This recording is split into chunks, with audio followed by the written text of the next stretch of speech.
Alright, hey Hunters, Halo Zoo here after hiatus once again.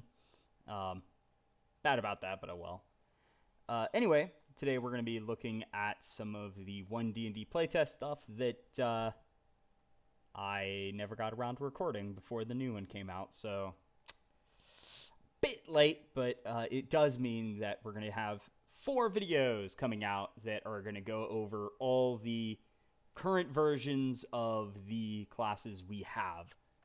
So we're going to go category by category, and we're going to start with the mages because this one I can just be in the playtest 5 one. And we get to see all the warriors. So we're going to skip this and this for now.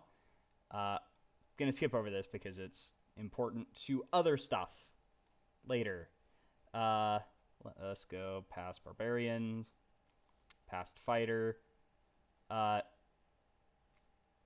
So the Sorcerer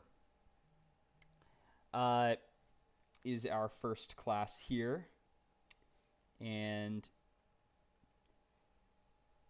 so seeing it right off the bat, I have to say, and also there is this, so the Sorcerer, I'm going to warn you, this class is rough. Just, ugh. So, looking at the updates, we can see a few things. For one, there's a new first level feature, Innate Sorcery, which gives them 2 sorcerer-only spells. So, there's that. But you're going to notice this right here, prepared spells, and that does not highlight at all, but yeah, right here, prepared spells. I absolutely despise this wording because at first glance it looks like, oh, they're prepared casters now? And the same thing happens with the Warlock. So, let's just go to this. So, here's preparing spells. That's how you quote-unquote prepare spells. Changing your prepared spells. Whenever you gain a sorcerer level, you can replace one spell on your list with another arcane spell for which you have spell slots. Okay. So, let's look at how Wizard is worded, because they're originally a prepared caster. Let's skip over the Garbo that is Warlock. Because Warlock's weird too right now. Prepared spells. They have a lot more prepared, and they only have 3 cantrips compared to Sorcerer's 5. Which I will mention this later.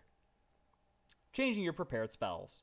Whenever you finish a long rest, you can change your list of prepared spells, replacing one or more with of the spells there. So you can change it during a long rest, like you used to. So, TLDR, instead of saying spells known and make it clear that it's the exact same as before and it's different to actual prepared casters, they decided to just say prepared for all. It's just that some classes can change their prepared spells. If Wizards is listening to this video and sees it, please change this back. It adds nothing but confusion. So please, get rid of this Garbo. Please. Okay, anyway, now we can go on to other stuff. Also, extra spell known at first level would be nice. Please. I also just noticed they get a bunch of spells in quick succession here, which also feels weird. If you're not going to have extra spells here, why have extra spells here? Like, 19th level, I think, yeah, you should learn a spell, but I don't know. Though I feel like you could learn spells here, and then at 17th or at 18th you skip learning a spell, and then at 19th you learn an extra spell, and then 20th you don't learn a spell. And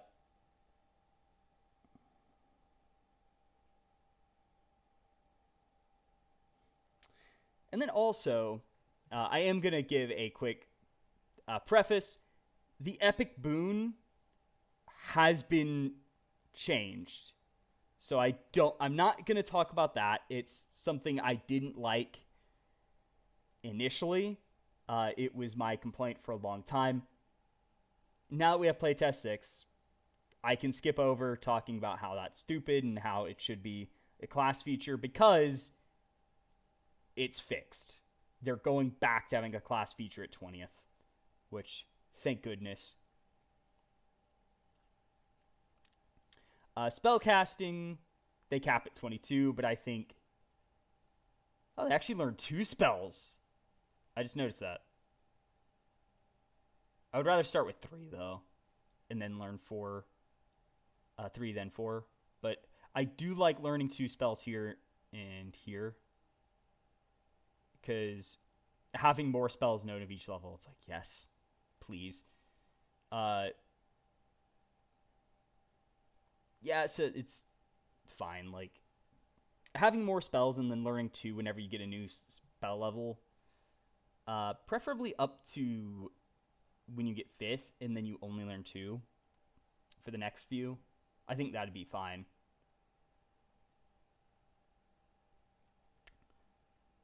So there's also Font of Magic, which has a level prerequisite now, which, I'll be honest, I didn't notice.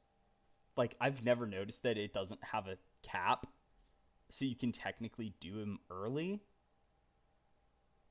But yeah, that's a weird one that I'm like, I didn't know you could do that. Metamagic is now at 2nd level because your subclass is at 3rd. I mean, if you've seen my D&D 5.5 stuff, you'll know I'm a big proponent of subclasses all being at 1st level. Having sorcerers at 3rd, though, when they started doing all the subclasses are 3rd level, I have not been a fan. This is the worst one, by far, just to pre-warn you. Font of Magic, so Metamagic. You also get 2 options. 3 the first time, and then you get 2 more, or you get 3 at 13th level. And you get to change them after the long rest. I forgot they did that. And then there's a bunch of new features. Sorcerer's Vitality, Arcane Eruption, Sorcery Incarnate. Sorcerer's Restoration is now at 15th level. And you get some sorcery points back now. Arcane Apotheosis is just a new feature at 18th level. And Epic Boon. It's Epic Boon. Cool in concept, but bad in execution. This stuff didn't change at all, so no need to worry about it. So Innate Sorcery, the new feature. You get 2 spells. Sorcerous Burst and Chaos Bolt. Sorcerous Burst, so we're going to have to go back up now to the spells. Sorcerous Burst, I love. I absolutely love, and I cannot wait to do something with this spell, which I'm going to explain. So, Sorcerous Burst, it's action cantrip, 120 feet, verbal somatic, instant duration. It's a ranged attack roll, so it's a ranged spell attack. I just noticed it's ranged attack roll, not a spell attack. That feels wrong to read. Change it back. On hit, takes 1d6 damage. And if you roll a 6, you can roll another d6 and add it to the damage. The maximum number of d6s you can roll. Extra is your spellcasting modifier. And of course it scales as normal, which also means it increases the chance of actually getting a max damage roll. And you can choose acid, cold, fire, lightning, poison, psychic, or thunder damage each time you pick the spell or cast it. Preliminary notes, you're probably just going to cast it as psychic most of the time, because that's a very rare resistance or immunity compared to some of the others. And poison, I mean, if you're a green dragon sorcerer, you'll use it, but why are you green dragon sorcerer? That one kind of sucks. But poison, it's not going to get used, but it's nice that it's there.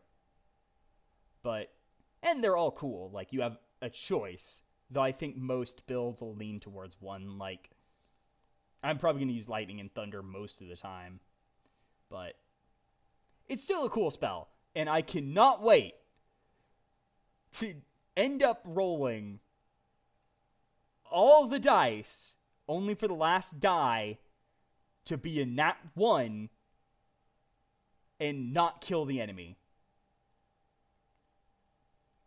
I have a record for leaving enemies at 1 HP, but I have a feeling I'm going to do that, and then it just rolls a 1, and I don't kill the enemy. And I would have if I rolled any higher. So Chaos Bolt, I'm pretty sure is... Yeah. It hasn't actually changed at all. But herein lies the problem. It's Chaos Bolt. While I appreciate their attempt to do something special with Chaos Bolt, and like, I like the idea here that you get a special spell and it's the one that was exclusive to them before, but honestly,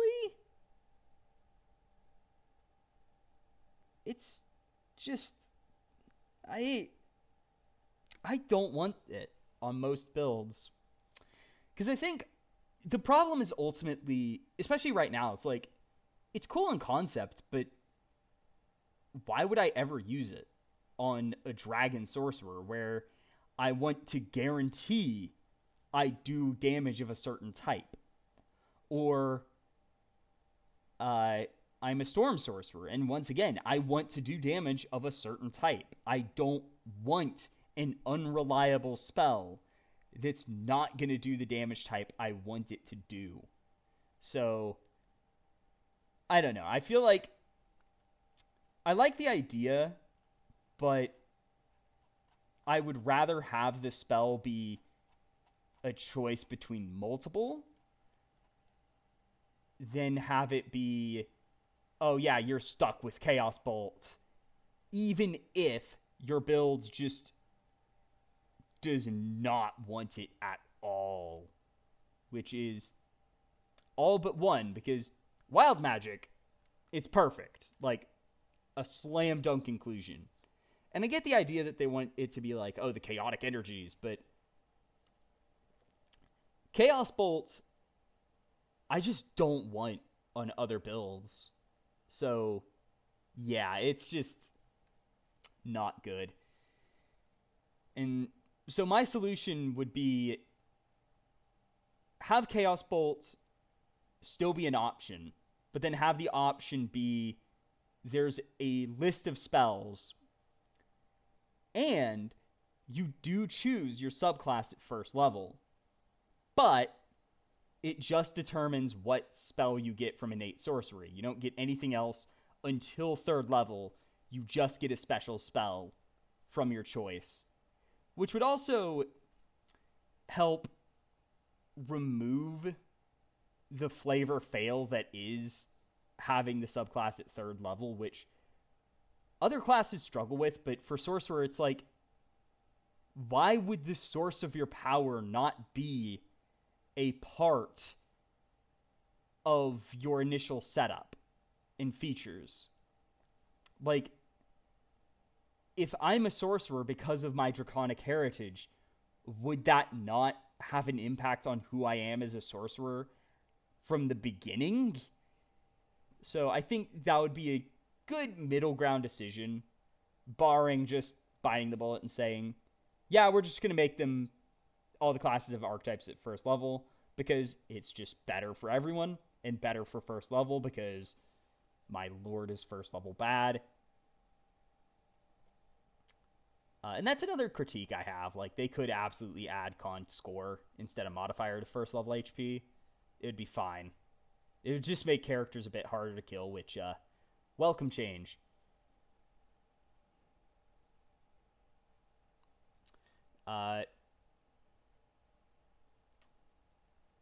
Font of Magic. You've got your Sorcerer level minimum. It's just the level you can cast that spell. And then the sorcery point cost, I think, is exactly the same. This is exactly the same. It's just now you get meta magic at the same level. And you get more. So,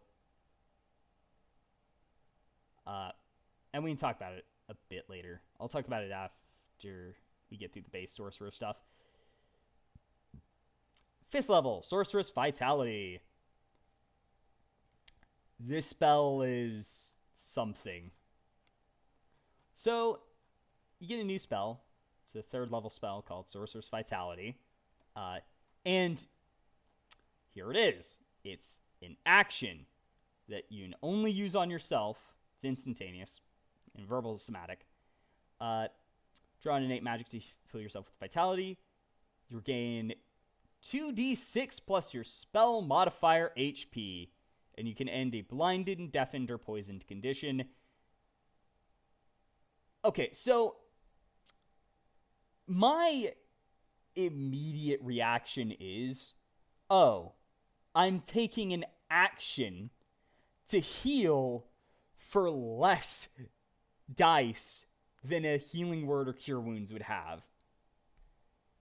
I don't care that it ends a condition as well, which can absolutely be good. Don't get me wrong. Like, blinded is a horrible condition to have, as is poisoned, but if I'm going to spend my action on it, I would like if it started at 3d6 instead of 2. Or, conversely, was 2d10. But that, I get why it's a d6, as that's your hit dice. So, I would just say, increase it to 3d6 as a base, or make it a 2nd level spell. Because having it function as effectively a worse, because like having it just d6s would be fine if it was actually like like this would be fine if it was a bonus action, but it's an action. Like, I would like if, maybe I can, I'm a sorcerer. I'm not supposed to be good at healing, but I would like it if it was not significantly worse than cure wounds. Like, because cure wounds is d8s, and it has an extra dice per level. So this one, it's a cool concept. I think it's okay. It's just, it needs an extra dice to actually be worth it over what it currently is, where it's just a bit too weak as it is to be worth it. 6th level source subclass feature. Arcane Eruption at 7th level. So once again, we gotta go up. I probably could stay up here, but let us go over to Arcane Eruption. So it's action, 120 feet, 20-foot radius spheres centered on point and range, and you choose a damage type. It's the same as Sorceress Burst. Which, quick note, I do hope they add options for certain subclasses, most notably Shadow and Divine Soul right now. Clockwork, I think it's okay without it. And also Lunar, actually. But to have an extra option that, for like, just in case you're based around Force, Radiant, or Necrotic in theme, then you have options to do that extra type with these spells. But as it is, it's fine. But it's a con save, unfortunately. But it's 6d6 damage of the chosen type. Half on save. And you get to choose a d6. And each creature that failed takes a condition. And do note, you can theoretically roll any number of these and apply any condition you want. And you're usually going to have options. So you can incapacitate, blind, frighten, poison, charm, and deafen. And I like how deafened is actually the 6, while incapacitated is 1, which I think is actually a really cool idea, where the best effect happens if you roll really low on a damage die, while the worst is for if you roll really high. Which is just a neat interaction that I think is definitely an ingenious one, where it's like, yeah, did you roll bad? Okay, that's fine, because you can incapacitate them now. So this spell is really cool and fun. It is worse than a fireball, technically. But when you're hitting a bunch of enemies with this and doing a hilariously powerful effect, oh my gosh, that's going to be good. And unlike Chaos Bolt, when you upcast it, you roll more dice that you can choose from, so you have more chances of getting the effect you want. Which, yeah, that's a fun one. And it's definitely like, while I wish it was maybe, and I wouldn't mind if they made it has fireball damage, so it's just a d6 behind, or maybe 2d6 behind it, starting off. I think it could use an extra dice or two, but it's like, as it is, it's just fine. It's just, it would maybe be nice if it had more oomph compared to Fireball and Lightning Bolt, and not be too far behind. But as it is, it's a free spell that has some hilarious potential with conditions. So it's good. Then we have Sorcerer Incarnate at 9th level after a feat. Excuse me, I gotta cough real quick.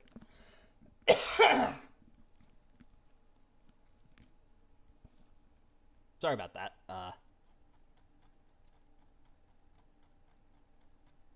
Didn't have time to pause recording.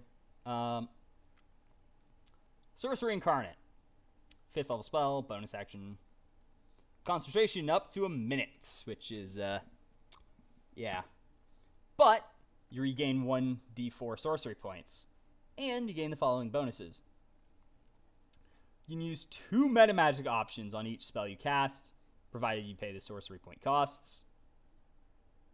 Not half bad, though. Most of the ones you'd want to combine, you can already combine. But there's some potential there. I'm sure build crafty people are like, oh my gosh, we need to do some stupid stuff with certain spells. You have advantage on attack rolls of every spell you cast. So that's a lot of fun. And that's it.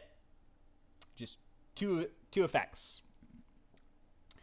Personally, I think it would be nice if it also gave a buff to save DCs. And maybe what they could do is it just gives you a +3 bonus to spell attacks and save DCs. So it's like all your spells are more accurate, rather than just, hey, you're better with magic and better with spell attacks. Especially since later on spell attacks are way less common. But advantage on Sorceress Burst isn't half bad, if we're being honest. Then we hit Sorceress Restoration at 15th level, and you regain 4 sorcery points whenever you roll initiative or finish a short rest. So yeah, that's definitely good if short rests were actually worthwhile in this system, but in 1D&D, they're even less worthwhile. Arcane Apotheosis. You always have Wish prepared, which is just, Wish as an extra spell. Not going to go with their stupid spells prepared change that's not a change. And if you undergo the spell's stress, you have no chance of losing the ability to cast the spell. And when you cast Wish to replicate a spell of lower level, you can do it without expending a 9th level slot. And you instead cast it as if it was a spell of that level. So if you want to replicate a 1st level spell, well, it's cast at 1st level. You use a 1st level slot. And once you do that, you can't do it again until you get a long rest. So you only, once per day, you can cast any spell you want, which I think you can technically just cast an 8th level spell and do that spell at 8th level. Then there's Epic Boon, which, yeah, +2 Charisma or Feat. Whoop-de-doo. Not a fan of this version, actually. I prefer the version where it was like you can do any stat. But Metamagic. There's a lot of changes here. So, Careful Spell. Just prevents damage. I think this is still worse than what Evokers have, but it's like, because I feel like this should be more powerful than what Evoker gets. And I might as well talk about it now. And we might as well look at it now. Let's go over to Evoker. So they get Charisma modifier, enemy or allies to ignore. Sculpt spells. You ignore 1 plus the spell's level. So what this ends up being is technically Careful Spell. And I think the best way of doing it would be just saying, oh yeah, when you Careful Spells, it's your Charisma modifier plus the spell's level. So you can ignore more than an Evoker can, but Evokers can do it with every cast. So they don't spend sorcery points to do Careful Spell. So because you're expending resources with it, you do a lot more with it. Distance spell. We cast spell of at least 5-foot range. Increase the range by 30 feet times your sorcerer level. So that 5 feet bonus, I think, might get changed to 10 feet. Partly to coincide with how a certain druid feature works that just got added in Playtest 6. But also, so it doesn't interact with spells like Sword Burst and Thunderclap, suddenly making you do a 35-foot explosion around you. So yeah. And when you cast a spell with a ranged touch, spend a sorcery point to make it 30 feet. I will say, this is definitely good for spells like, and the 30 feet times your sorcerer level, it's absurd. But it is definitely nice for spells like Poison Spray. And I would just have it be... And it is a sorcery point, so I do like this, where it's like, yeah, you use a sorcery point, you get a massive increase to range. It's just, I don't think it should apply to burst spells centered on you, because increasing their range can do some pretty stupid things. Empowered spell. I think it's actually the same. Yeah. It's just extended spell.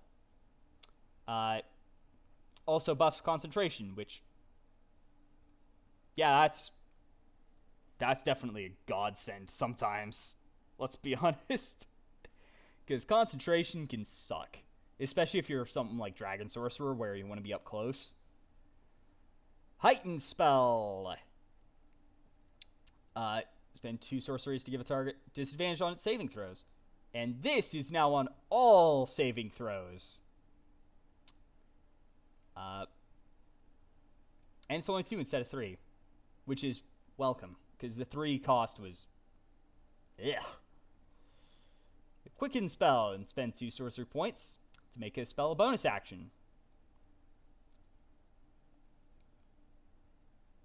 Anything?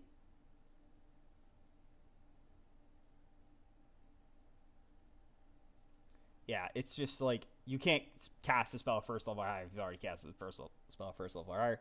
It actually works the same. It's just they've clarified that, yeah, you can't cast multiple slotted spells. You have to cast a cantrip with the Seeking spell.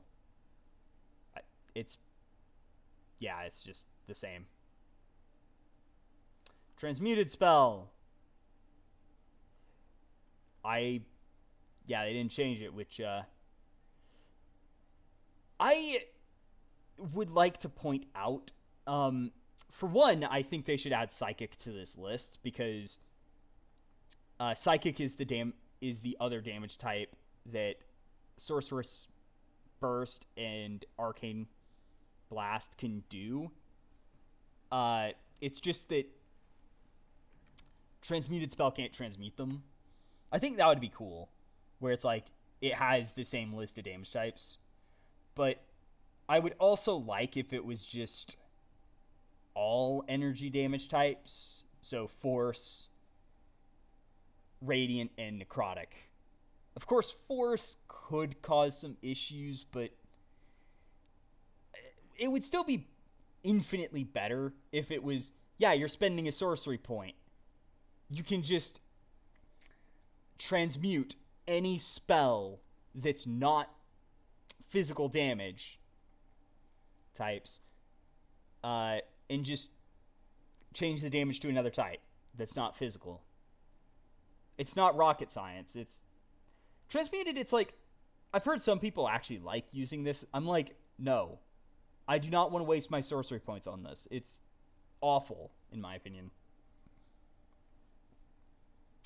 But Twinned spell. This one, this is... people are not happy with this, but as they've clarified, the reason it's changing is it basically let you cast 2 spells of first level or higher in a turn, where it was basically a better quickened spell in some ways. And it can now be applied to any spell, so you can always twin any spell. It's just you cast it on the next turn, so you just spend 1 to 5 sorcery points, recast a spell. So it's also a better font of magic, but you have to cast the same spell. You can't change the spell you're casting. So I think this is a fair change where it's like, I get what they're going for. The old design was cool, and I think fit the idea of twinning a spell, but it was like, it was a bit powerful for what it was doing. And this idea, it's like, it's a better execution. Technically, they could have just removed it and said, twinned spell isn't a thing anymore, but it's fine. Draconic sorcery.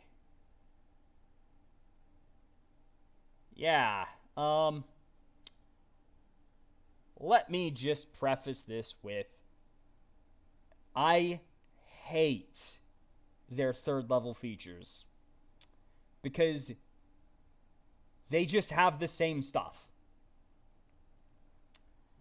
Also, you don't choose a dragon type anymore. I miss that, especially for the 10th level feature. But So 3rd level, you get Draconic Resilience. It starts with 3 extra HP, and then When you gain another sorcerer level, it increases by 1 because you now get it at 3rd.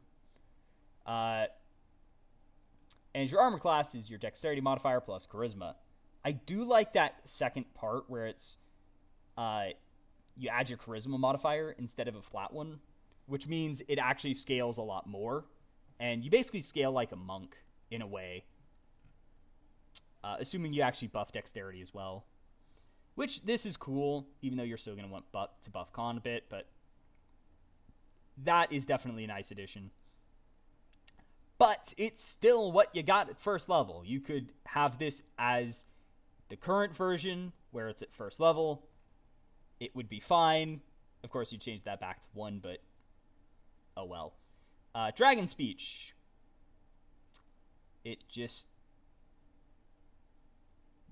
you're always understood by dragons, and you always understand dragons. Which actually, I'm going to say now, I wish they would just say, oh yeah, Draconic instead. Or another language if you don't already know it. This just feels wrong. Especially because it's 3rd level. I would like this at first level. And it just feels like they haven't designed this in a way that matches it being at 3rd level. And then Elemental Affinity, choose a damage type, only these 5. You have resistance to the damage type, and you deal plus charisma damage of that type. So my main critique here would be, and my big suggestion would be, move this to part of their initial toolkit. Or at least the resistant part. And then have it be, once again, you have an association with a certain color of dragon, and whenever you do, so you have the resistance at 3rd level when you get the subclass, and then at later levels, it will affect certain features.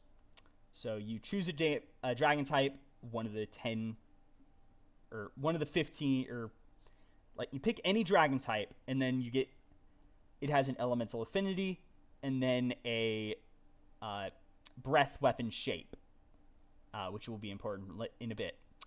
But then, so at 3rd level, you get the initial draconic origin, or your dragon ancestry. So it affects your resistance, so it gives you resistance, and then at 6th level, you get the affinity, which adds plus charisma to damage rolls of that damage type, and also at 3rd level, have a modifier to where if you cast a spell, if you cast Sorcerous Burst or a Sorceress or Arcane Burst, or another spell where you choose a damage type and your dragon's breath weapon type isn't in that list, then you can do damage of that type instead. So let's say your dragon affinity is Radiant. Well, your Sorceress Burst, Arcane Burst, and other spells can do Radiant damage instead to help fit into that theme better, especially if it's a weird damage type. But then, for Draconic Exhalation, I do actually like this. It's just there's 2 things I would note. First off, this should say that it's they're counted as melee attacks instead of ranged attacks, so you don't have the ranged attack penalty. Mostly because, if it's a cone, especially, you're up close. You don't want to cast a ranged spell when you're up close, so it would be nice if these didn't count as ranged attacks. But I do like the idea. I just wish if my dragon type has a line breath, that it could be a 30-foot line instead. So I can affect enemies in a 30-foot line straight in front of me.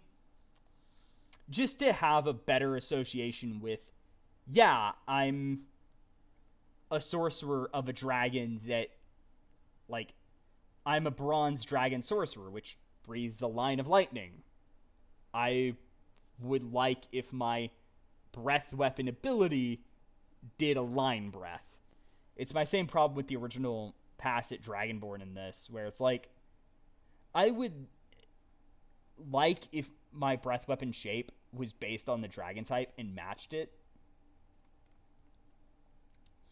14th level, Draconic Wings. While Sorcerer Incarnate is active, you sprout wings and gain a fly speed equal to your speed, and can hover. And you can flap the wings to do, at the end of each turn, to do a 15-foot burst of the elemental affinity damage. I think this is a cool idea, where it buffs your Sorcerer Incarnate.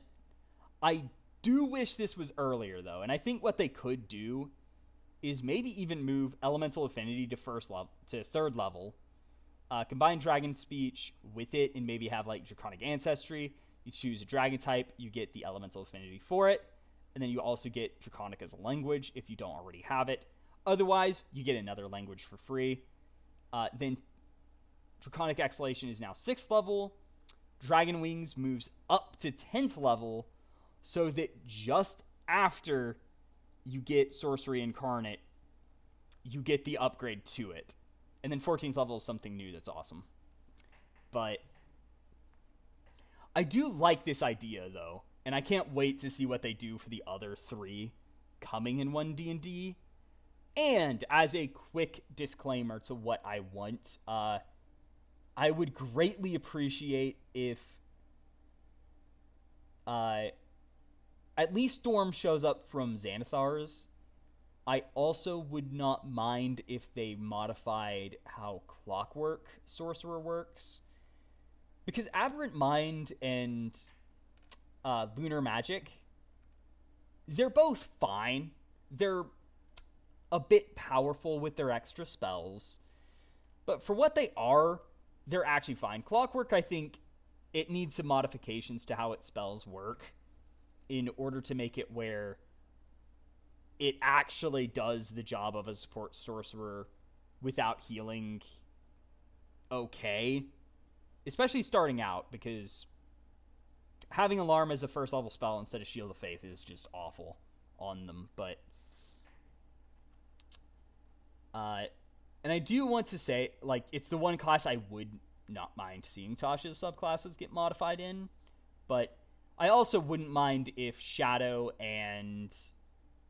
or Divine Soul came up. But Storm, I want to show up just so they can move it away from being a melee sorcerer with no Draconic Resilience feature.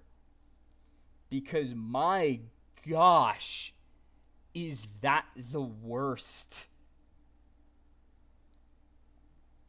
It's just, that's my one big complaint with it, where it's like, I don't want it to be a melee sorcerer.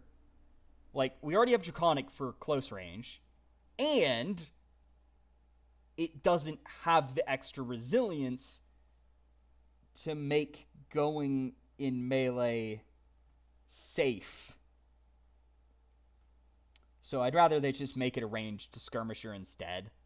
Maybe bring some ideas from 4th edition back in, but Draconic, it needs some work. Wild Magic is also going to be interesting to see, because that is kind of a mess right now where it just doesn't happen enough. But then, Warlock. This is going to be interesting, looking at that, because there's some big changes. And I will say, I don't mind them getting their subclass moved to 3rd level as much, partly thanks to Pact Boon being at 1st level. And I'm going to call a prediction here. We are getting a quote-unquote new subclass as the 4th one. But we'll get into that. So, big updates. They get medium armor by default now. Honestly, I think this only really matters to... In general, it's helpful, but I don't know if I really want it on anyone but Pact of the Blade. I think everyone else, it was fine. Like, you had the points extra to go into dexterity, so it's just Pact of the Blade that ended up having trouble unless you were Hexblade, which, yeah, we'll talk about that. Pact Boon. Move to first level, and it gives you 3 extra spells, but you get Eldritch Blast and Hex by default. So Eldritch Blast being default is like, yeah. And they still have the 2 cantrips. It's just, you actually have a choice of 2 cantrips now. And then there's the Pact Boon, which has a cantrip now. Pact Magic is now spell casting. Yeah, they're half casters. Honestly, this is rough. I get there's no good arcane half-caster, but, like, Artificer already was the arcane half-caster, even though it was a pile of jank. But this... Like, I get Pact Magic was problematic in scaling, but that was mostly because with Pact Magic, it was short rest based. Short rests are an hour. People don't want to waste an hour in a dungeon filled with dangerous monsters just so the Warlock can keep up with other casters.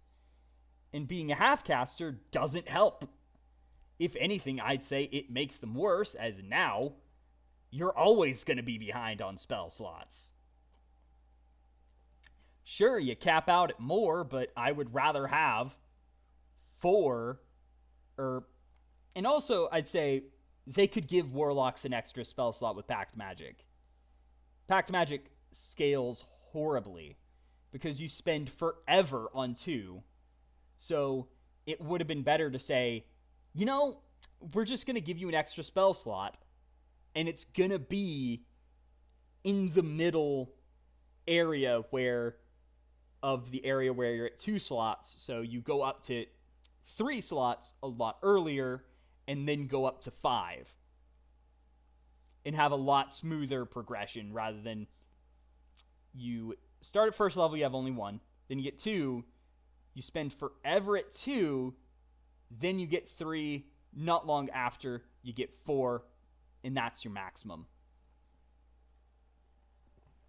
That would be better. And also, make short rests, I don't know, short, like 30 minutes, maybe even 15.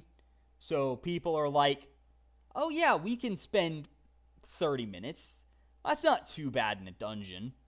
Because the extra 30 minutes is like, yeah, no, I don't want to waste an hour in here. But 30 minutes or 15 minutes, it's like, it's a lot more practical to use. So, yeah.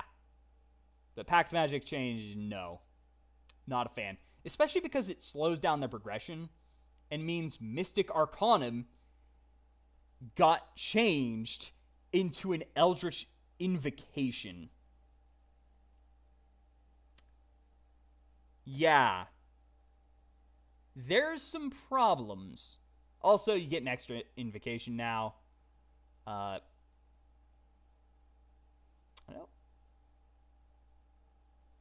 don't know where they added it. But, oh well. You get an extra one. Yay. Fun. It doesn't change the fact that there is a massive problem with Eldritch Invocations now, which we'll get to. Contact Patron, new 11th level feature that lets you just call your patron. It's kind of just divine intervention, but slightly different, which I think it's fair. It's a cool idea. Hexmaster, new 18th level feature. Eldritch Master is now gone because Pact Magic is gone, unfortunately. So anyway, let's start looking into it. Base stuff didn't change. Pact Boon. So, you saw that there was multiple stats earlier. Well, that's because your Pact Boon affects your spellcasting ability score, giving you a choice between two.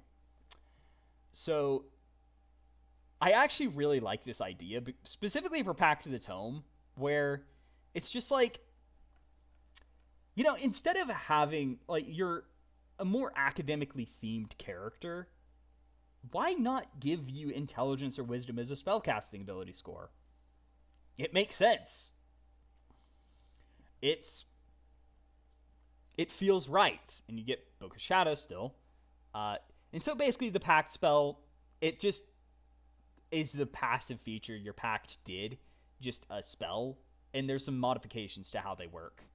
So then Pact of the Blade is Wisdom or Charisma, which honestly multiplies the problem of multiclassing in Warlock. But at the very least, you get very limited spell stuff from them. And now that Pact Magic is gone, it's like, yeah, you don't get the first level slot that comes back with a short rest. But yeah, it's just, yeah.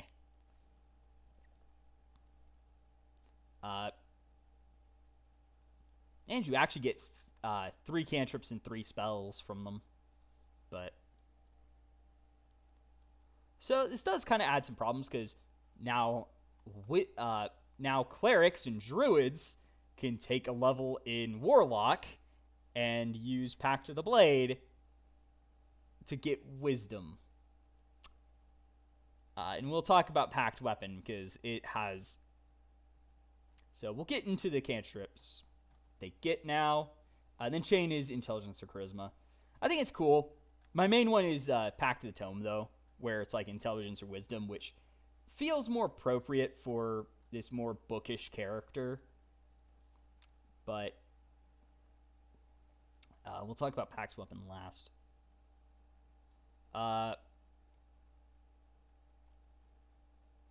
Book of Shadows. So it takes an hour to cast it. Targeting yourself. It's instant duration. Because you just summon a book. Basically, the Book of Shadows passive is just a spell now. You can use it as spellcasting focus. And then you get 2 cantrips and 2 first level spells with the ritual tag. So they nerfed your cantrip choices. And you basically get any 2 spells and any 2 cantrips. So you get 2 rituals now. That used to be an invocation, but you just get it as part of this now. A part of me wishes it was just like, oh yeah, you get any first level spell instead, and it doesn't have to be a ritual, but oh well, I don't mind the way they've made it. You get 2 rituals, you get 2 cantrips, and this does mean you can actually change the cantrips and rituals. You just need to take an hour to change the ones. And then the big one, cantrip upgrade. When you cast a Warlock cantrip, you add your Warlock spellcasting ability modifier to damage rolls. That doesn't already have that modifier added to the damage roll. This last part, totally irrelevant. I also love this because it helps fix a problem that just hits so hard with Eldritch Blast, which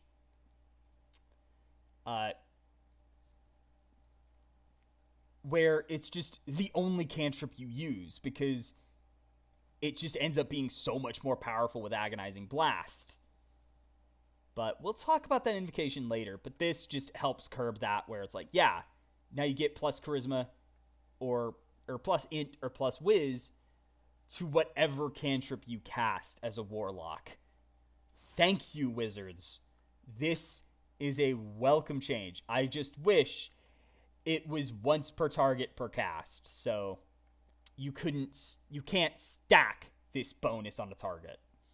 But that's just Eldritch Blast problems. Like, I get people like that. It's just, I wish it was pulled back a bit more. But I do like the direction they're going, where they're closing the gap on cantrips. And speaking of Eldritch Blast, there is a slight modification where it scales with Warlock level only. Most of the time this won't matter, but it does mean if you are multi-classing, this does not upgrade. Honestly, this is kind of weird, but I can kind of see why they do this, where it needs to scale with you as a warlock, but they don't want it to be a multi-classing nightmare. So, it's fine. And Hex is once per turn now, so... Or actually, no, it's not once per turn. Oh, yeah, X once per turn. Yeah, that's also welcome, because, once again, Eldritch Blast was way too good. And, to be fair, Hex would actually interact with spells like Scorching Ray a bit too good, where it would add a little too many extra hits. So, having those be once per turn is like, yeah, you can't break these. And more specifically, you can't break Hex with fighters. Same with Hunter's Mark. So yeah. Then we get to Pact Familiar, where it's an hour, 10-foot range. That's just where you summon the familiar. And it can be an aberration, celestial, dragon, fae, fiend, or undead. So, real quickly. Yeah, so instead of having 4 extra options with Find Familiar, you just have a blank slate familiar that you can make whatever you want and can actually have a more appropriate creature type. Thank you. That was the dumbest thing with the original Pact the Chain, where it's great mechanically, but my gosh, is it dumb you can't change the extra option if you're anyone besides Archfey or Fiend Patron.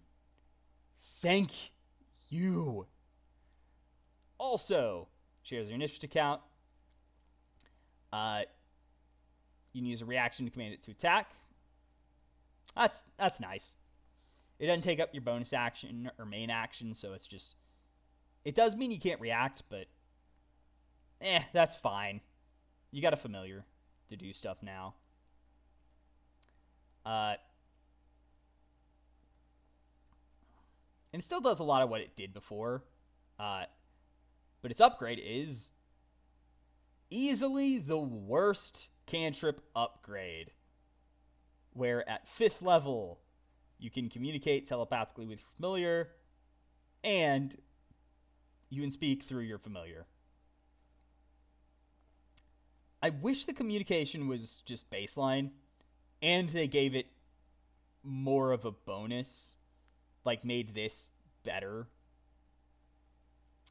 But, it is what it is. But the familiar has 5+ Warlock level HP. Not bad. It doesn't scale much, but I think maybe this should be like 4 plus twice your Warlock level, so it gets 2 each level instead of just 1 HP. But yeah. Then 10 plus spell mod, armor. Pretty nice. It always flies, but you can flavor that however you want. As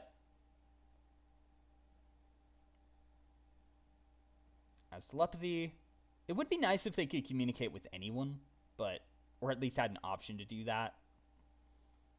Then, Any ability check or saving throw the familiar makes, add your proficiency bonus, which means it's basically trained in every skill ever. So, perception, insight, anything wisdom or dex related, it can do it. Won't necessarily be good as a dedicated one, but oh well. Though sadly it doesn't have the perception proficiency for the sake of passive, but well. It is what it is, and it can always turn invisible. It does mean you don't get access to the other special abilities, but I mean, let's be honest, invisibility was the best one anyway. But now, they have Eldritch Strike, which is a melee spell attack, 5-foot range from them, 2 plus half your Warlock level, round up. Damage, so it starts at 3 and goes up to 12 at 19th level. So, not half bad. Though I do think 1d4 would be more fun, where it's like you roll a d4, but it is what it is, at least. But the creature type affects the damage. I think you can actually change it. Yeah, you can change the type whenever you cast the spell. So, you can cheese this, but if it's an aberration, it's acid, celestial is radiant, dragon is fire, fey is psychic, fiend is poison, and undead is necrotic. Real quickly, wizards, please change fiend. It's so useless as poison. Poison immunity is way too common to have your fiend familiar do poison damage. Please change this to maybe make it necrotic as well, or make it force. I don't know. Just anything to make it where fiend is not useless. Also, another nitpick would maybe be, and hear me out, but maybe the cantrip upgrade is your familiar gets an ability based on its type. So dragons get like a little fire breath ability. Celestial has some like little heal or temporary HP thing they give. But just have a second ability to do. Then Pact Weapon. This one's actually an action, and it lasts 24 hours. Just a somatic component. Only targets yourself. Conjure a simple martial weapon of your choice, or create a bond with a magic weapon you touch. It can't have the heavy property, which I wish they still had those as an option. And you get grab a weapon that's attuned to someone else, which won't really come up often, but it does mean no, you can't steal the big bad evil guy's weapon that they're attuned to. But so you have proficiency with the weapon. If it's thrown, it returns to your hand after you throw it. But most importantly, when you're attacking with the weapon, you use your spellcasting ability modifier for the attack roll and damage roll instead of strength or dexterity. Thank you, wizards. That is what should have happened from the start. And I'm excited because it means the worst designed subclass, Hexblade, is now getting changed because its entire reason for existing in Eldritch Warrior is now gone. Thank you. I can pick Pact of the Blade as any warlock and be fine. Hexblade is no longer needed. Thank you. Also, this does mean that Hexblade's absolutely getting replaced by something new, and it's gonna be in 1 D&D in the next playtest Warlock shows up in, probably. So there is a rework coming. That's going to be the fourth one.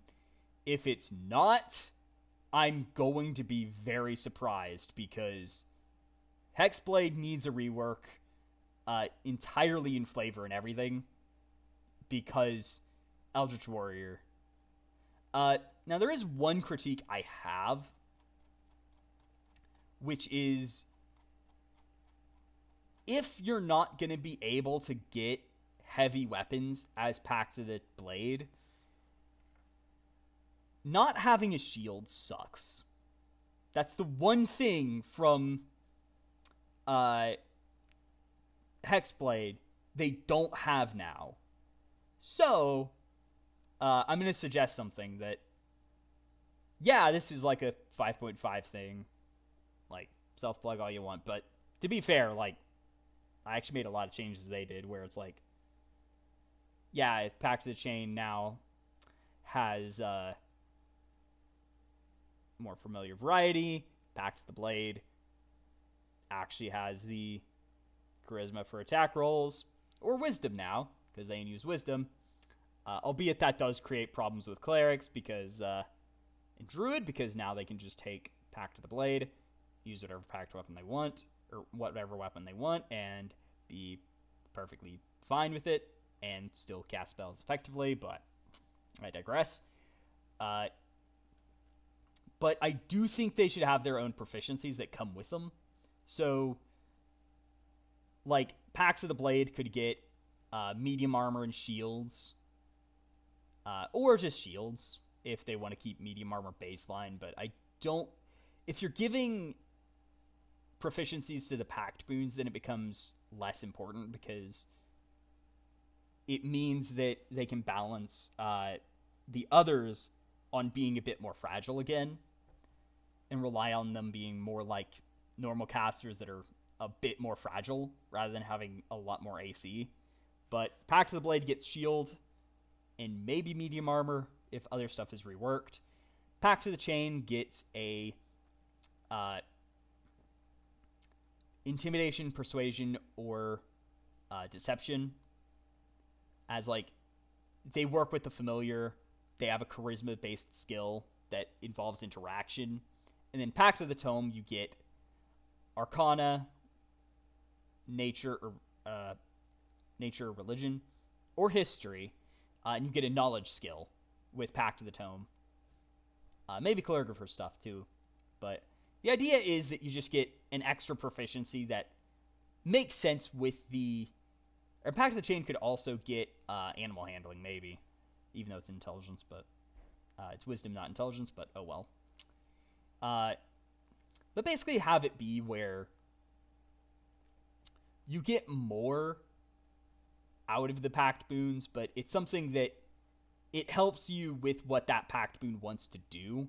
So Pact of the Blade gets shields specifically, so you can actually get better defense, which you really need, especially if you're stuck with a one-handed. As right now, it's just like you get a versatile weapon and use versatile all the time, as you can't really do much else. But anyway, moving on, spellcasting. Still have the awful prepared spells wording. Please die in a hole and never come back. Eldritch Invocations, we'll talk about that. Warlock subclass, we'll talk about that. Contact Patron. You have contact other playing it by default. And with this feature, you can cast the spell without expending a spell slot to contact your patron, and automatically succeed the saving throw. Once you do so, can't do it again until long rest. But that, I think, is actually really flavorful. And it's one of those little things that I'm like, yeah, I love this as an idea. It's perfectly flavorful and thematic. It fits the Warlock. And it also raises the question, you know, why didn't we have a way to call our patron before? Thinking about it. 18th level Hex Master. You cast Hex without expending a spell slot. Yeah, it's fine. Not the biggest capstone. I would have liked this earlier, so I could work more like a 4th edition Warlock, but it is what it is, at least. It's not bad. Though I do kind of wish it was like, though I do hope with the next pass, we go back to Pact Magic and get Mystic Arcanum back to the way it was before. Because, once we get to here, because I'm going to go to Fiend Patron first, there's a problem with it. But I'm going to take a quick break. There'll be nothing for you, but I'm going to go get a drink real quick. All right, I return. Let's get back to this. Fortunately, we just started this. Okay, so patron spells. This has been totally reworked. Instead of being an extra list of spells you can potentially learn, because you're just arcane by default now, you just have a list of spells you always know, which I think isn't half bad, actually. I actually do kind of like this, where it's like, yeah, we're just going to give you these spells for free now. You don't have to spend time learning them all. So I think this is actually okay. I'm perfectly fine with this. And then you can free cast. So you can cast one of your prepared spells without expending a spell slot. Finish your long rest before doing it again. One critique is that I do wish it was at the highest level you can cast. So basically, it's like it functions as your highest level spell slot. So it's not like, oh, well, once you get like 2nd level spells, well, you just don't use that on Burning Hands or Command anymore, because you're going to use that on Scorching Ray and Suggestion. Then it becomes Fear or Stinking Cloud, which you're actually probably not going to use, let's be honest. And then it's Blight and Wall of Fire. Then it's Flame Strike and Insect Plague, which, I mean, granted, you're probably going to do those by default anyway once you get to them, but it still would be nice if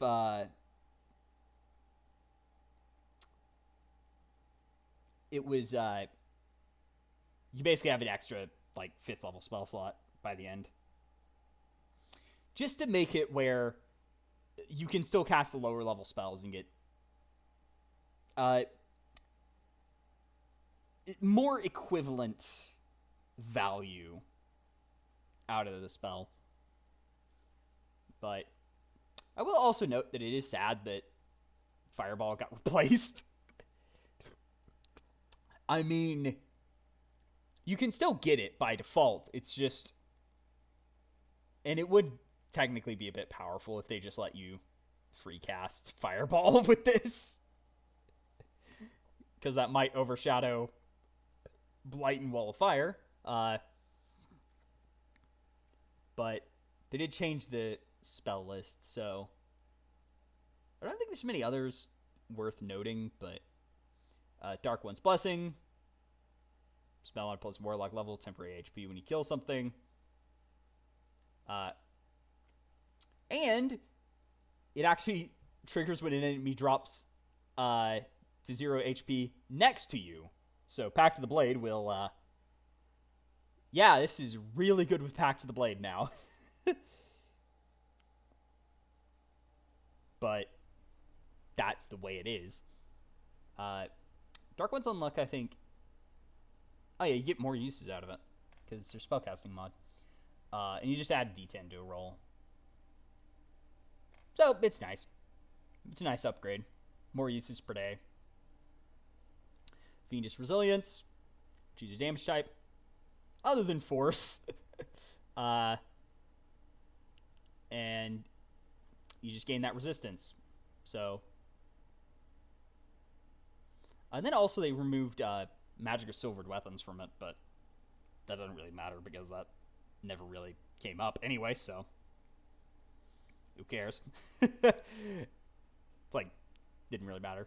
I do find it weird that force damage specifically you can't resist, but I guess that is supposed to be a rare one anyway.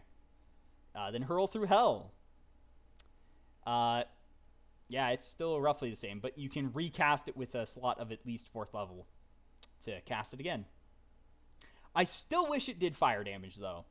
Maybe it could be 5d10 fire and then 5d10 psychic.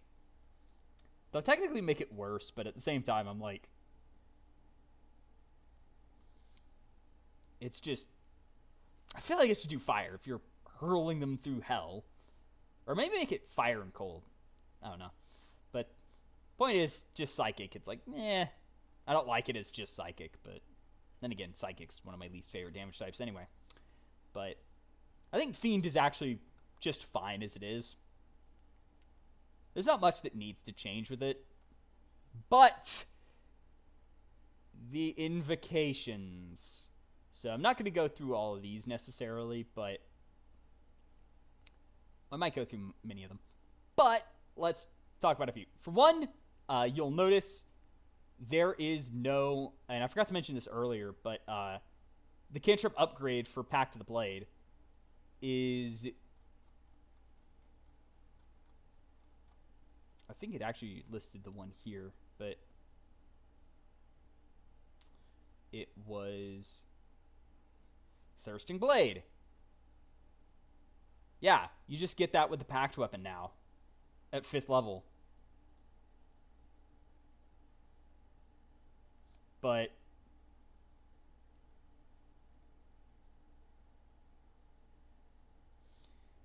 it's definitely a welcome change where it's like, yeah, you have a choice at 5th level. Which, yeah, that's welcome. But Agonizing Blast is still here. So this is just useless on Pact of the Tome. And it means that Pact of the Chain can technically get just as much out of Eldritch Blast as... And Pact of the Blade can too, but let's be honest, you're probably not taking it that early, but...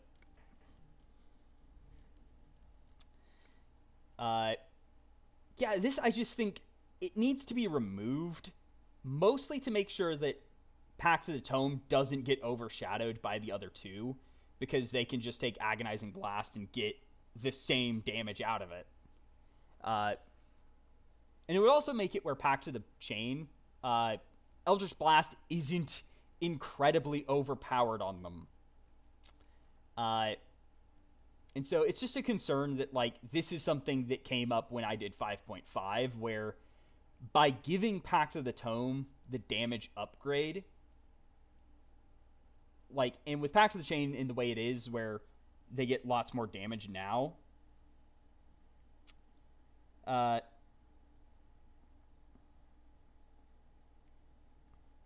it's just...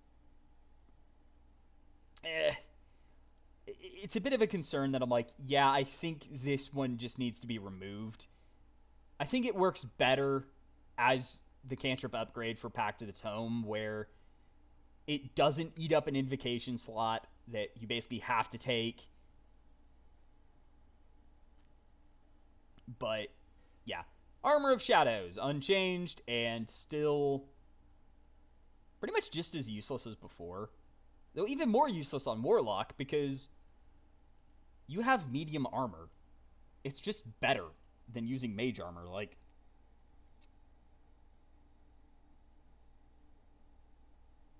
yeah, it's just...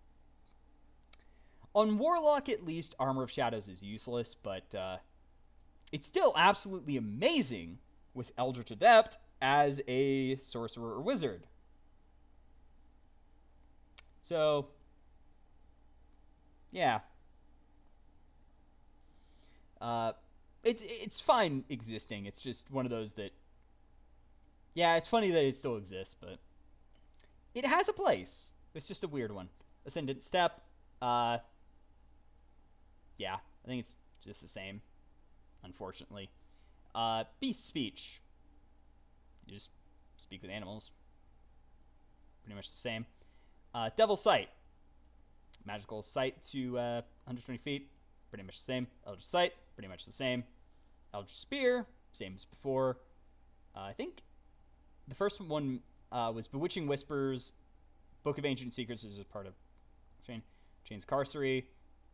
Pretty much all of the... and you'll notice that none of the Eldritch Invocations that gave you spells you could cast once per day using a spell slot, those are gone.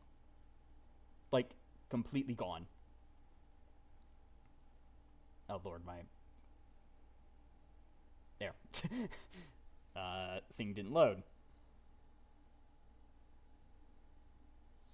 But, so those are all gone.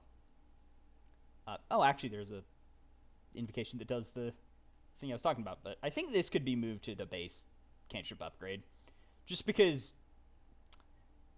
it feels like the familiar type only really matters for, like, for one, the upgrade is the worst by far, where instead of being, oh, hey, here's an invocation that you need, it's just, yeah, you can speak through the familiar, and it has telepathy with you at all times. Whoop-de-doo. But,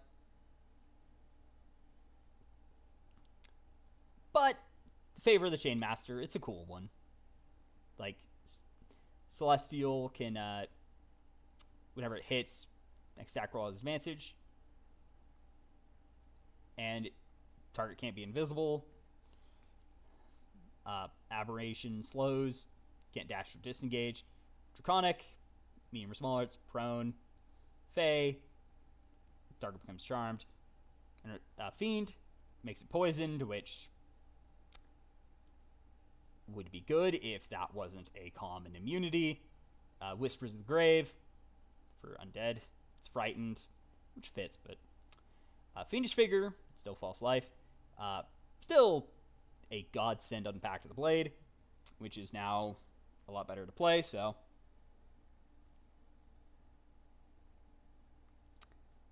Yeah, it's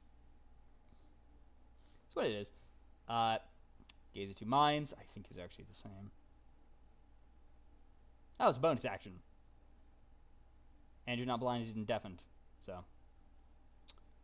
It's 5th level, but you also cast spells through the creature, which is a neat one.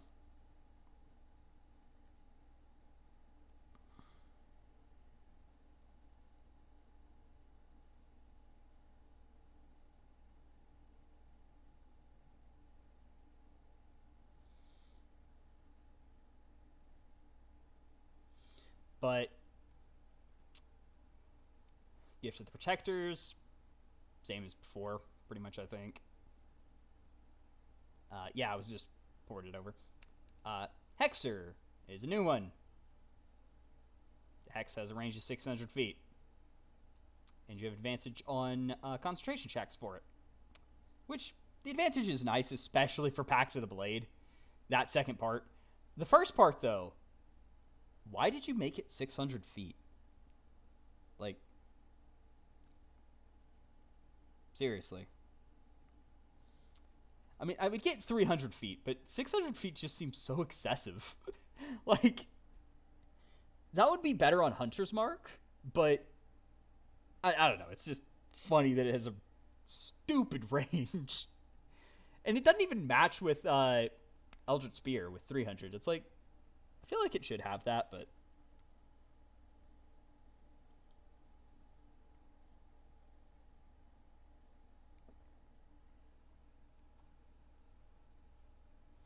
lessons of the first one, you just get a skill or feat at first level. Skilled being the default. This one, I have to say, I'm concerned about this because you can take stuff like you know, you could get Magic Initiate, which is a really good one to get because it gives you an extra spell slot. So yeah, this one just, I don't know, I feel like this, I don't know, it's a mixed bag to me. And I think Savage Attacker was actually a first level one for some ungodly reason. But then there's Life Drinker, which I think didn't get changed at all, really. Oh, it was 9th level instead of 12th. Oh, yeah. So it's just D6 extra damage, but you also get healed.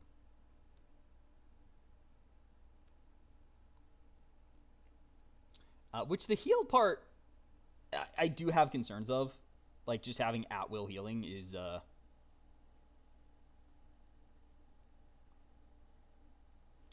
yeah. But, so this could be temporary hit points, maybe, instead. But, I don't know. Mask of Many Faces, Disguise Self, at-will. I think it's pretty much the same. Misty Visions, pretty much the same. Master Myriad Forms. I think it was pretty much the same. Because I think it was originally at-will one. One with Shadows. Invisible. Until you move. Take an action, bonus or action, or reaction. If you're in dim light or darkness as an action. Was that actually changed? I don't remember if it was changed. Doesn't look like it was changed. Otherworldly Leap. Still the same, which is a darn shame. So, Otherworldly Leap, I'm going to point out, this should be way earlier. Because it's a first level spell. And it's at the same level as Ascendant Step. This has always bugged me. Like, this should be at least 7th level. If not 5th, or perhaps even have no prerequisite. And just let you get jump for free instead. It's like, yeah, no, I do not want to wait till 9th level to get jump at will. Especially when it's just like, it's the same level as Levitate. Repelling Blast, larger, push the creature 10 feet away from you. One note, this should also be changed to once per turn, per target. Just because right now, the best way to play is, like, the most powerful combination, if you can actually pull it off, is to get a bunch of Repelling Blast, Eldritch Blasts out when moving around a target that's in a spike growth on Dow, Genie, Warlock. It's kind of absurd that you can do that, and it should not be this way. So stacking the pushes is a bit much in my opinion, so it should be once per target. And do note with the extra damage as well, the reason I say once per target per turn is so you can't just stack them up a bunch.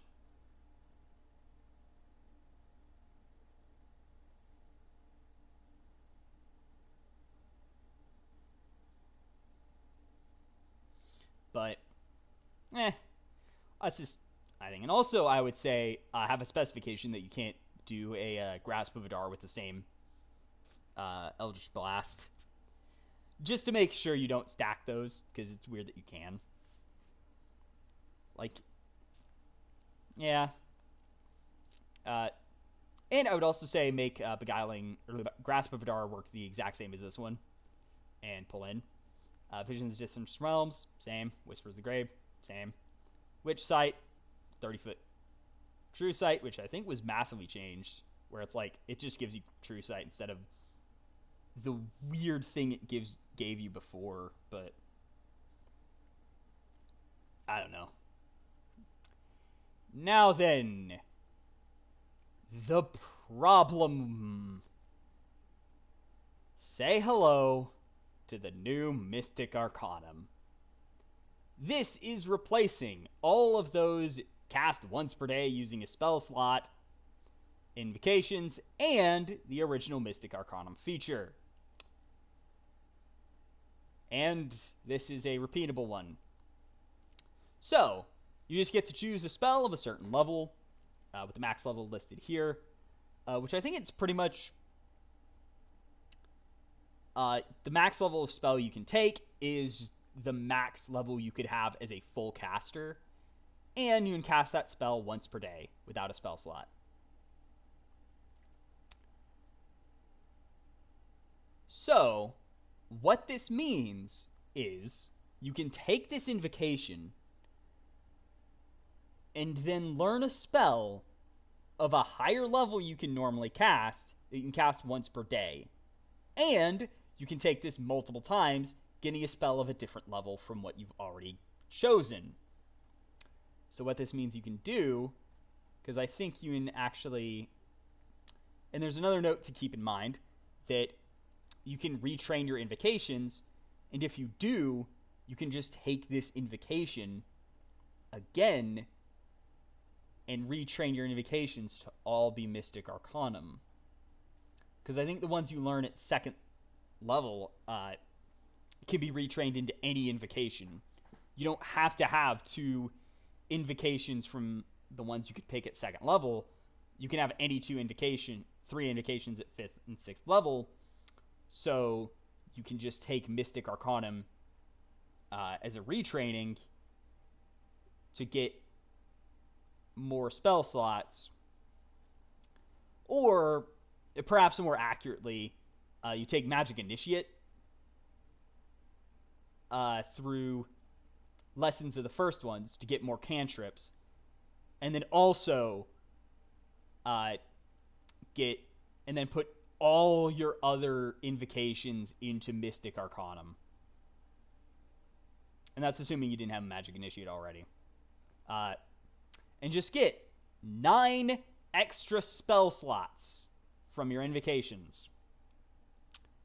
This is now the most powerful thing you can do, unless you're Pact of the Chain. In which case, you take 1 less Mystic Arcanum to get Agonizing Blast. So, yeah. Mystic Arcanum needs to be removed as an invocation. Because right now, there's no reason not to take it. It just breaks the game right now. So, yeah. Just being able to pick any arcane spell. No. It needs to be removed because it's just too overpowered right now. I might have to reload this. Open with Doc Hub. Okay. Excuse this. But yeah. So, probably with Warlock in general, I'll just talk about it now. I definitely think remove Agonizing Blast and Mystic Arcanum as invocations. For certain. Agonizing Blast because it doesn't really fit in the game anymore with how they're changing Pact of the Tome. Mystic Arcanum because it's just too good. There's no reason not to use it, so why wouldn't you use it, you know? And then for bring back Pact Magic, but then have it scale a bit smoother. And then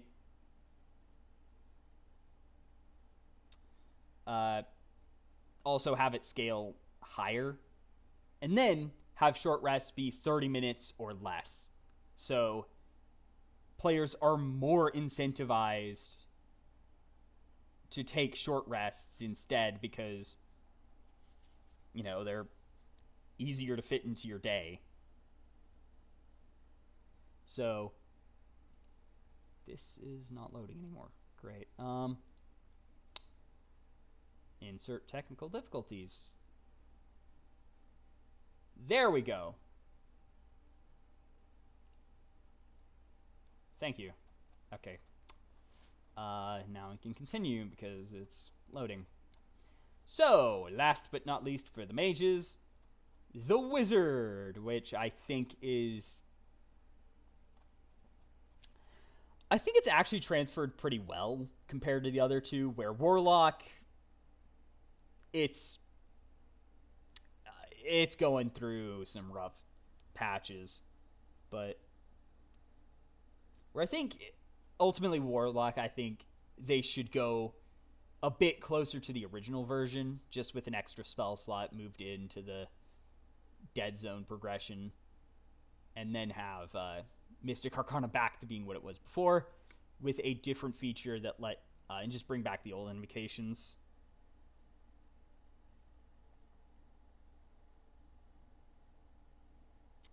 But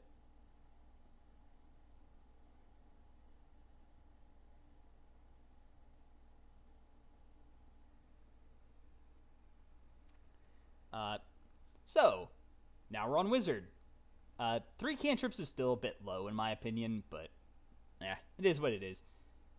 They also get to prepare a bunch of spells, but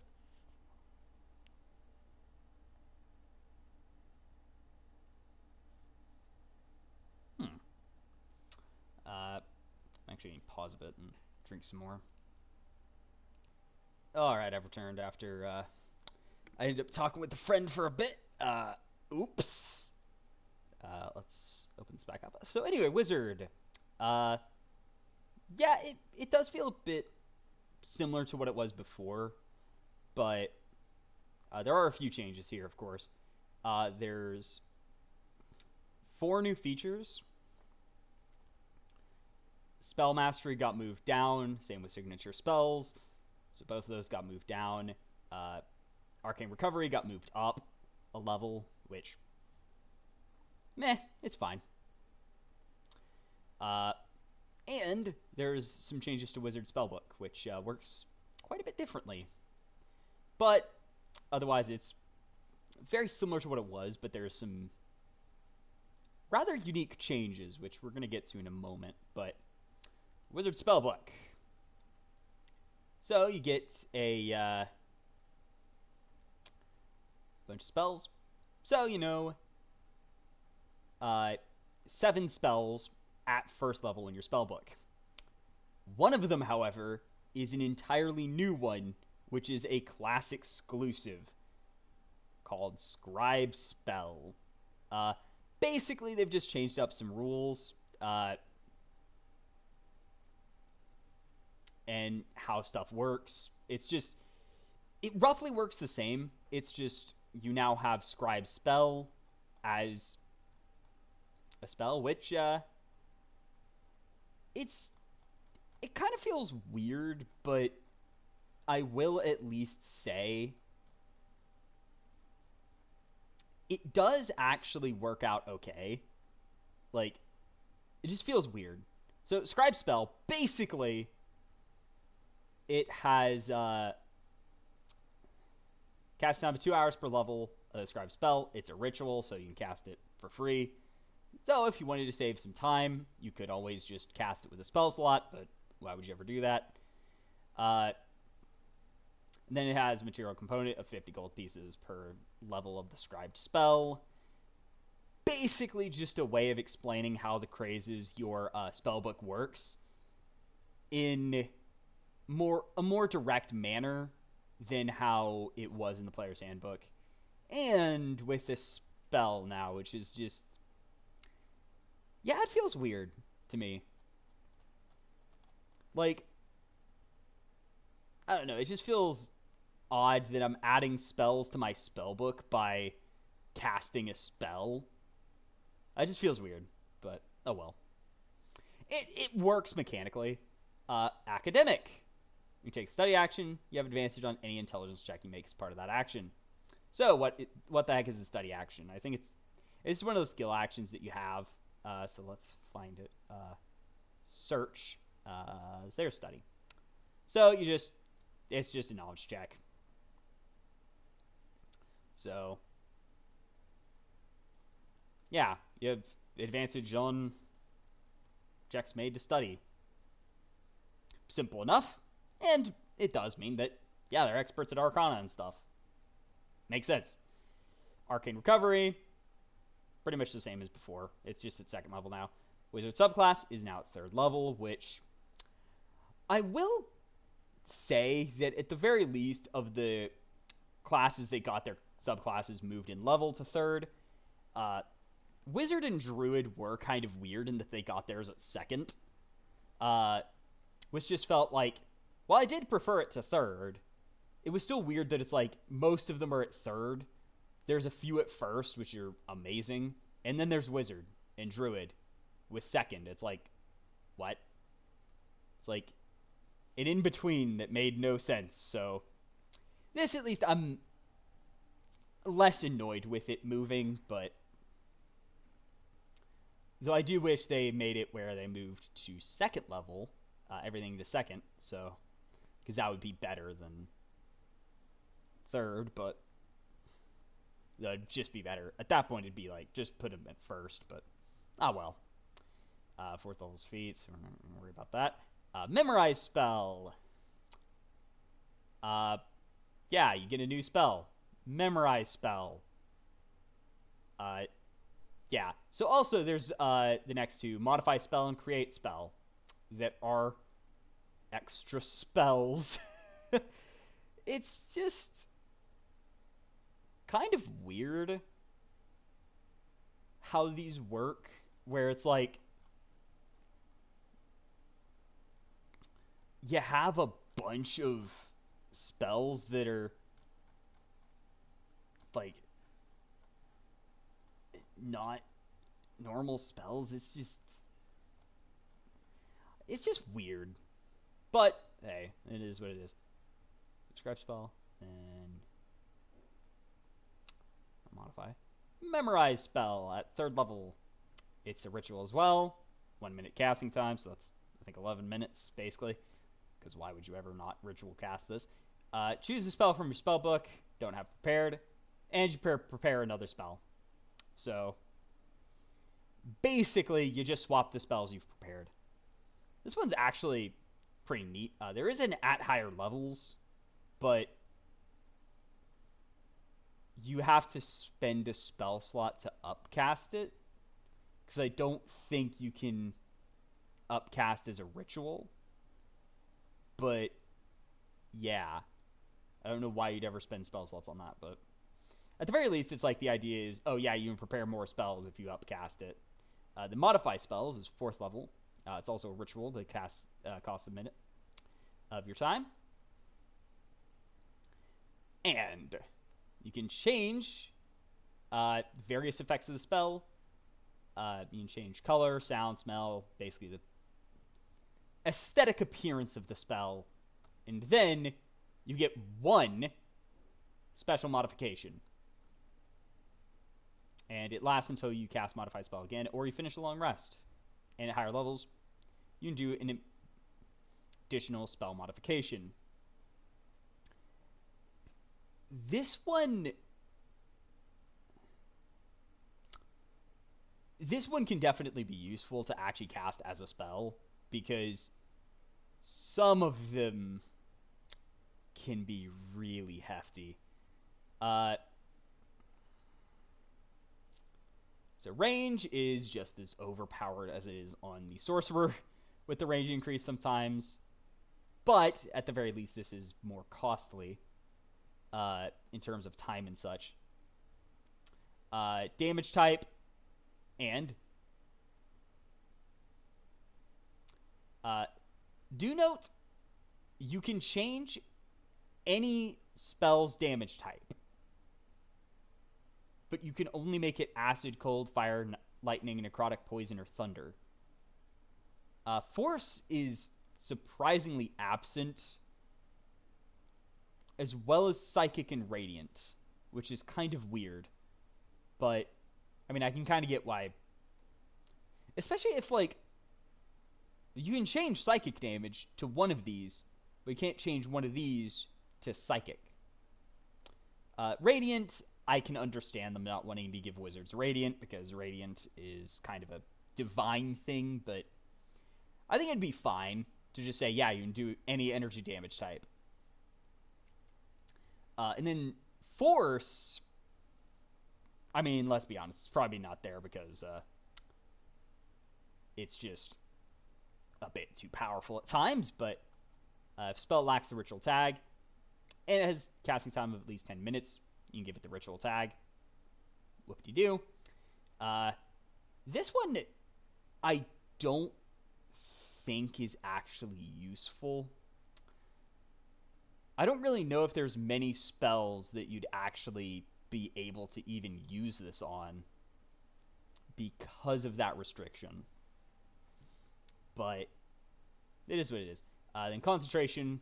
If it requires concentration, damage can't break concentration on the spell component. You can remove verbal, somatic, and material unless the material component is consumed. So usually this will be a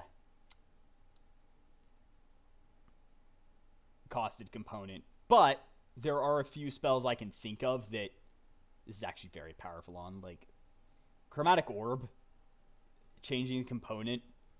Oh my gosh, that's awesome. That's probably one of the best ones to create spell. Speaking of which, create spell. This one's kind of weird, but it's a cool idea. But you do need an arcane focus worth at least 1,000 gold piece per level of the spell altered. Like,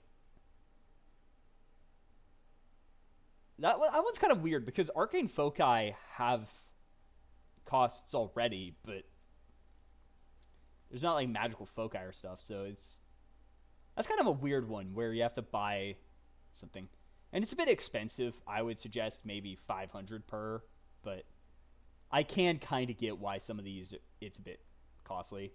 But basically, you do this as a reaction in response to doing Modify Spell. So you cast Modify Spell. You use your reaction to do this, which, by the way, this has to consume a spell slot. And then you concentrate on it for 1 hour. So basically the weird ritual. But and then you can start casting Scribe Spell to then add the modified spell as a new spell in your spell book. Very expensive, but so I do think they could like maybe make this cheaper by 500 gold. But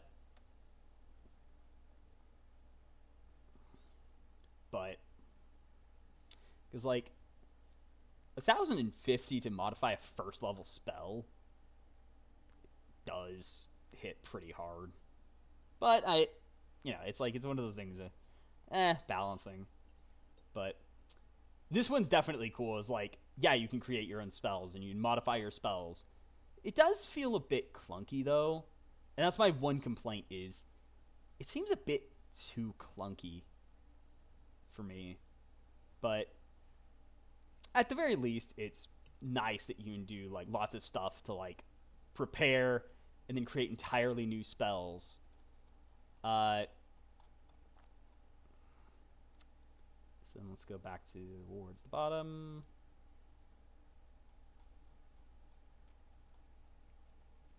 Uh, 15th level, Spell Mastery. Choose a first level spell and a second level spell. And you can cast them at their lowest level without expending a spell slot. Yeah, these are... It's pretty much the same. It's just... Personally, I think this should be... I do think you could separate the first and second level spell. Yeah, it's the same. It's a very powerful feature, and it might be too early, actually. It might be better to move signature spells to be earlier, and then spell mastery to be later. I mean, I get that you do have 7th level... 8th level spells at this point, but I still don't know about giving the at-will spells right now. Signature spells, though, at 18th level. Pretty much the same as before. Choose 2 third level spells as your signature spells. Always have them prepared. And you can cast them once at 3rd level without a spell slot. Recharging with a short or long rest. It's the same feature. I think you could move this, swap plate these two in place. But it's just that, yeah, it works, you know? But especially because this one is actually, like, it has a use that recharges rather than just at-will spells, which can be quite powerful in some cases, so... Because do note, this gives you, like, at-will Scorching Ray, which is very powerful. But Evoker, it's been renamed. Evocation Savant. So, for one, do note that it has the same thing, but it also has added, you learn 2 evocation spells for free immediately.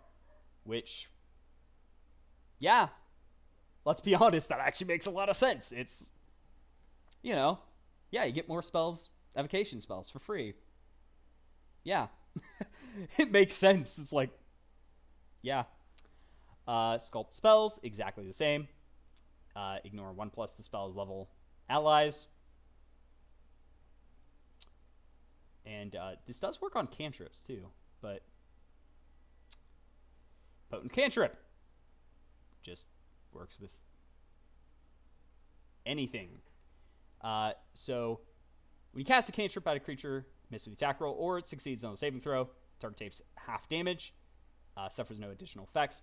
This is definitely cool, but I will give a slight point on the miss with the attack roll.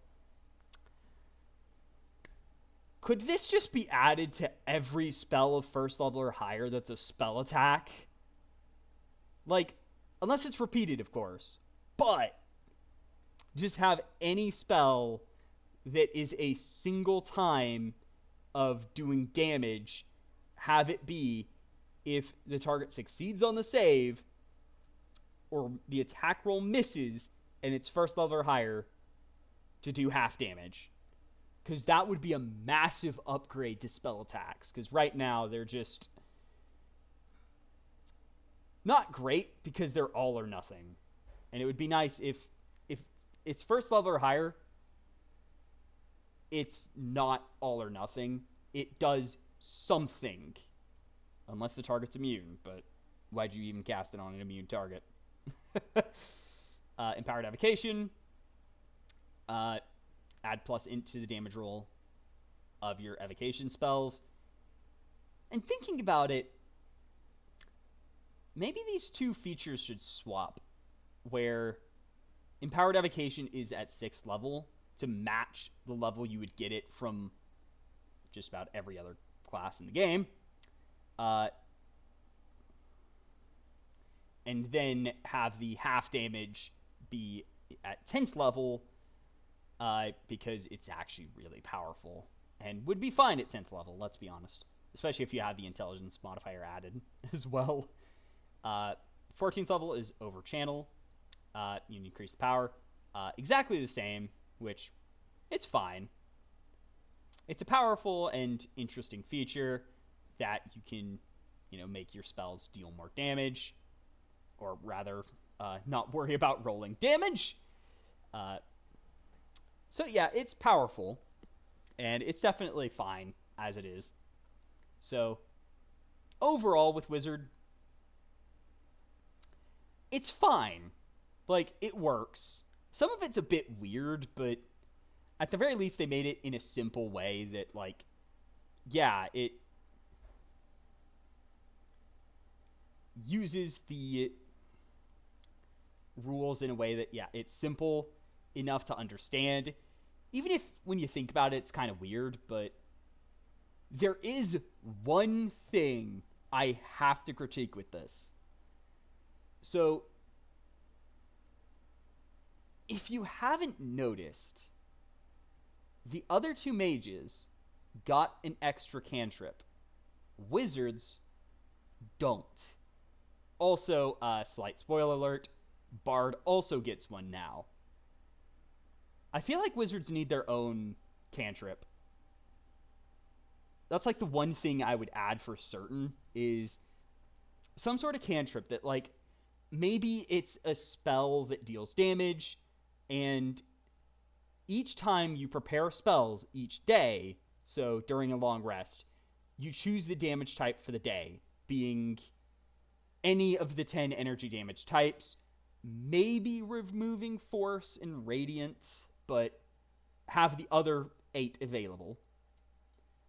And then it's a 5-foot burst in 60 feet that's a dex save, let's say. So it's just a ranged burst spell. You know, you hit a 5-foot sphere, and it does 1d4 damage, but you get to prepare the damage type, which would fit into what wizards do, and it would help set them apart where they have these AoE abilities to hit multiple targets at a time if they're clumped up, or just exploit vulnerabilities and such. I think that would be a cool one to have, where their damaging cantrip is an AoE spell.